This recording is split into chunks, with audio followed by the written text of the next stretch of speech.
C'est un véritable laboratoire flottant. Le Yersin, ce clean ship de 76 mètres de long, sera passé d'un navire de plaisance à un réel bateau scientifique.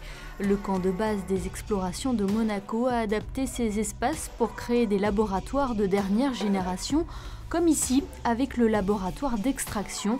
Ce qui était avant un lieu de stockage pour l'équipage permettra désormais d'en savoir plus sur l'ADN des échantillons prélevés en mer.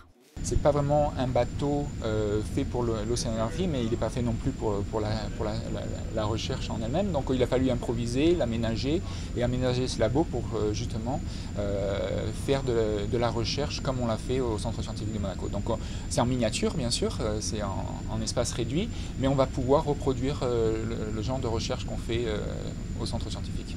Laboratoire aquarium, laboratoire de microbiologie, de filtration de l'eau, de séquençage, ces lieux élaborés par le Centre scientifique de Monaco permettront aux scientifiques de débuter leurs recherches directement à bord du Yersin. Le CSM est au même titre que les autres un des laboratoires qui va effectuer nos recherches à bord du bateau en plusieurs étapes. Si vous voulez, il y a deux types de recherches. Il y a des recherches ponctuelles, observationnelles, extrêmement intéressantes, à la recherche d'espèces en voie de disparition, ou au contraire à la recherche du comportement de certaines espèces qui sont un peu trop exubérantes et qui augmentent un petit peu trop, comme par exemple les poissons-lions aux Antilles, qui sont en train de couvrir la faune sous-marine.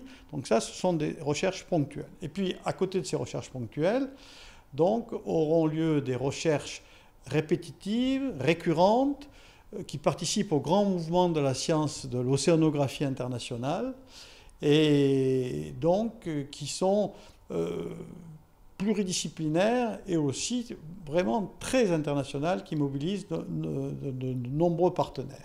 En effet, de nombreux scientifiques de renom vont se succéder sur cette plateforme de recherche itinérante. Ils pourront bénéficier de cet outil unique en son genre, le ROV.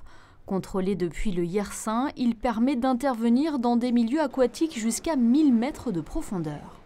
C'est vraiment un appareil qui est bourré de capteurs, notamment un capteur qu'on va pouvoir soit régler en altimètre ou soit en profondeur, pour justement éviter de venir s'appuyer sur les fonds marins. Donc beaucoup, oui, tout à fait de senseurs sur le ROV et des caméras, etc. Même un sonar également, comme je vous le disais en première partie, qui va nous permettre de voir vraiment l'environnement autour de nous et où on va pouvoir se positionner au mieux pour faire l'intervention.